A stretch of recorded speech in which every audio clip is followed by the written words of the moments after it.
Hello from Beer Australia Reviews Live, and welcome to the first ever collaboration review video with Maylands Brewshed Project. So big thanks to Chris here, who's the person who's actually put the beer together. Now, if you haven't yet checked it out, have a look at our previous video. So it's live on YouTube. It's been up for a couple of weeks. Have a look at that one. It gives you like the full brewing process all the way through from start to finish.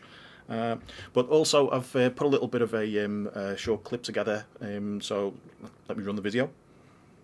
This is the malted grains, which is mostly barley in this case, with a little bit of wheat added. That gets mixed with the treated water, and they get mixed together to produce the wort.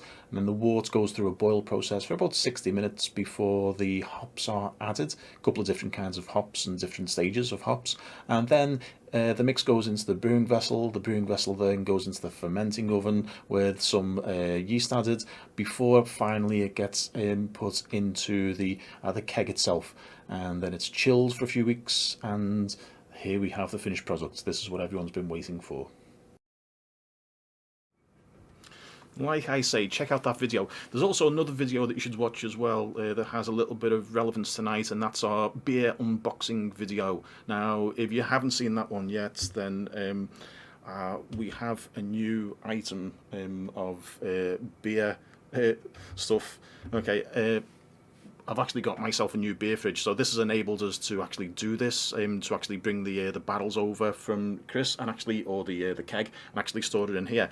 Now, this is going to be a little bit of an awkward one because these kegs can be rather lively. So in a moment, I'm actually going to pour live on the telly a glass of this. Now, I'm actually using a different glass from normal. This is like a straight-sided one. Reason being, the hurricane glass that I usually do, it concentrates the head. But with this one, it has so much head on it generally that you need a straight glass to actually still keep some in the actual glass. So, okay, let's see if we can actually get this done. Okay, so here goes. You ready? Everyone should have one of these.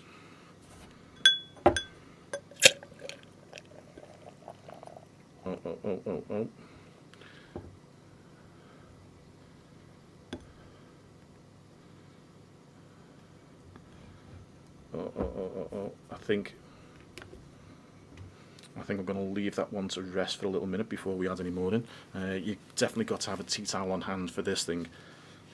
Now, if you haven't yet watched the video from a couple of weeks ago, oops, there we go. VB fridge. So if you haven't watched the video from a couple of weeks ago, I've been speaking to Chris, who's one of our homebrew experts in Perth. I've been speaking to him for a little while, and he said, "Hey, come over and do a video." Now, we arranged the time to go over there, and he says to me, "What sort of a beer would you like me to do for you?" So I said, "Well, the thing what I like these days is like a small session ale." So he went ahead and he got the recipe for the Colonial Small Ale. And so when I get there as well, he also says, "Hey, what water profile should we use?" Now, the beer recipe you can probably easily understand. It's the amount of barley and the types of barley and the types of hops that go in there as well. But he also says what sort of a water profile. Now, this is a new thing to me, but a water profile essentially is when Chris first gets the water together, he filters it with a reverse osmosis filtering system. He then puts some salts in there, things like gypsum and calcium and a few other different bits and pieces. You'd have to ask Chris on this one. But the idea is he likes to replicate a water profile from a beer producing region. So he asked me what sort of a water profile we should use, where is a good place for doing beer in the UK, essentially was it? And I said, well, Burton-on-Trent, because it's one of the centres of real ale production in the UK. So now, this particular beer then has been produced to the Colonial Small Ale recipe, but with an English ale water profile. Now, we have done a few taste tests on this one, and the beer itself has been drinking really well.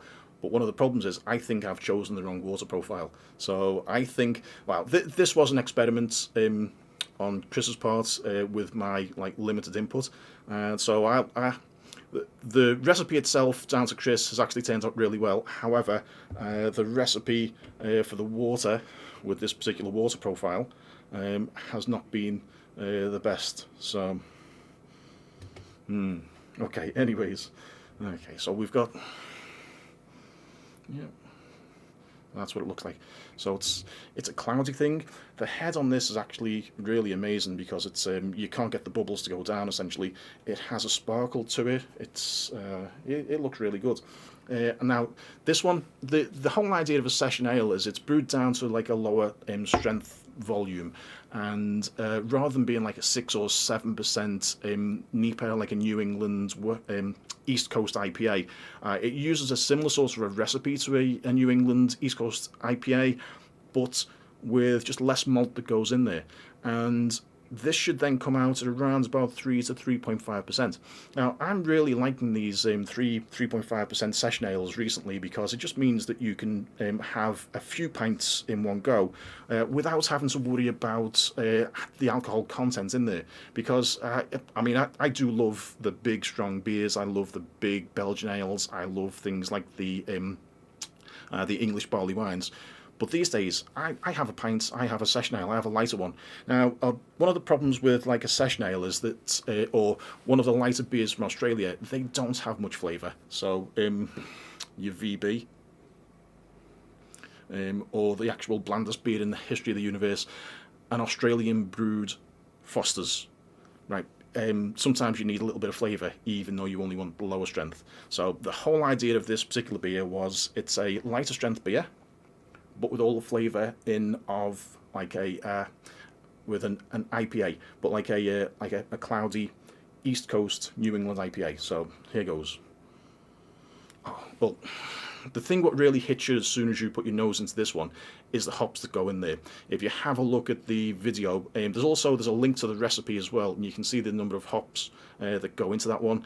So Chris was adding various hop pellets at different times as he was doing the beer, but it was really coming across as really the hop profile in this. It just jumps out. There's loads of different hop aromas come out. Okay, and here goes.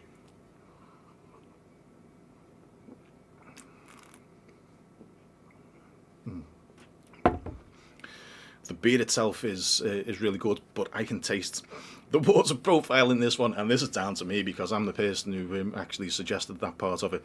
So, as an experimental beer, though, this is a 100% success from Chris because, he's not a commercial brewer. He's just a hobby brewer, and he actually doesn't want to go ahead and make any sort of commercial brews because then it's no longer a hobby, and he'd no longer enjoy himself making the beer because that's what he likes to do.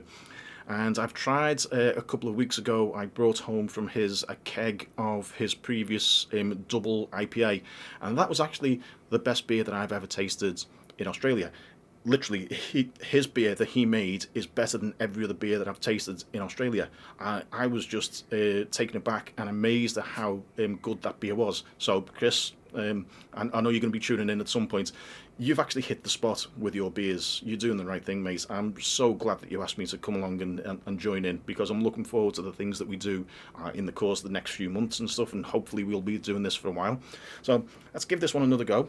The other thing as well, because this one has an English water profile, it's not chilled down to like 4 degrees. We've actually have this one set. This one is just checking on this one. This one should be served at about 12-13 degrees, which is an English ale cellaring temperature, and it just gives more aromas to the beer, and it just makes it a little bit smoother as well. So it's just a nicer beer. If you like to have it at that sort of a strength. So, yeah. Okay.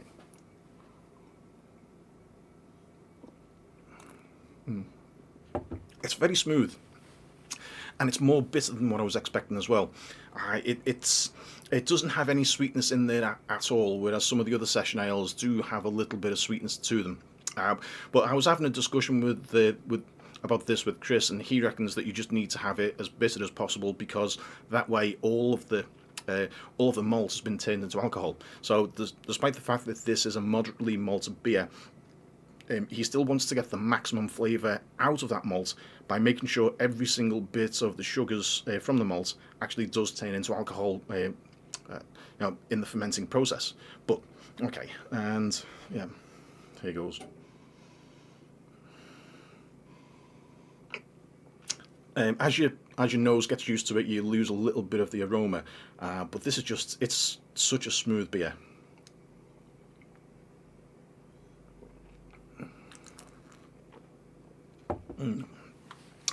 Really cloudy.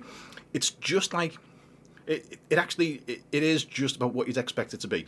It looks like an East Coast IPA, and it has that sort of a texture to it, and it has that sort of aroma and a little bit of the flavour to it as well.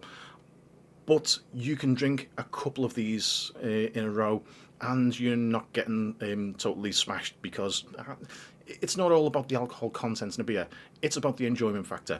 I would rather have a lighter beer that had more flavour than a strong beer that was just done wrong.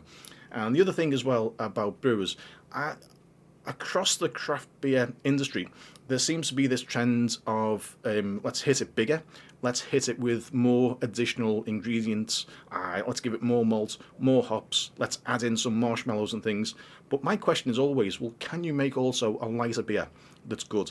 And there's a few breweries around the place that are really doing this one right now. So like I say, my favourite commercial one of these is the Colonial Small Ale, which is from the Margaret River region in Western Australia. But I think if we change the water profile on this one, Chris, I think we've got a winner.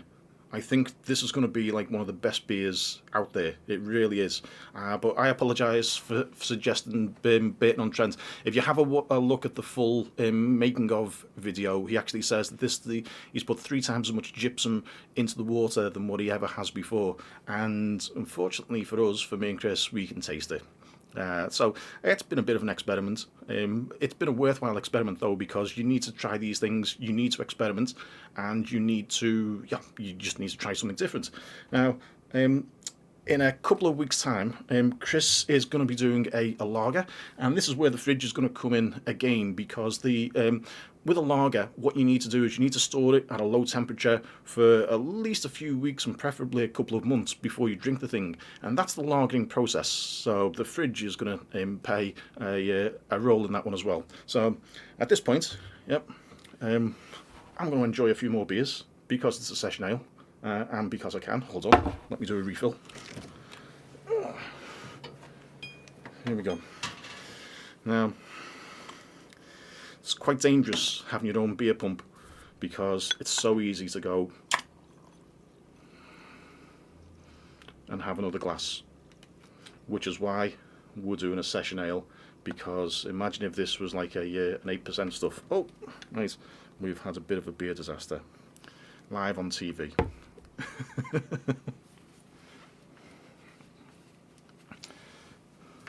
Okay, put that one away. So there we go.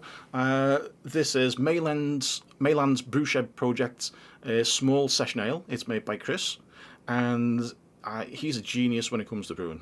Chris, I'm so glad that you've let me have a go at your beers. Now, okay, yeah. So I'm going to say on that one, thanks for watching.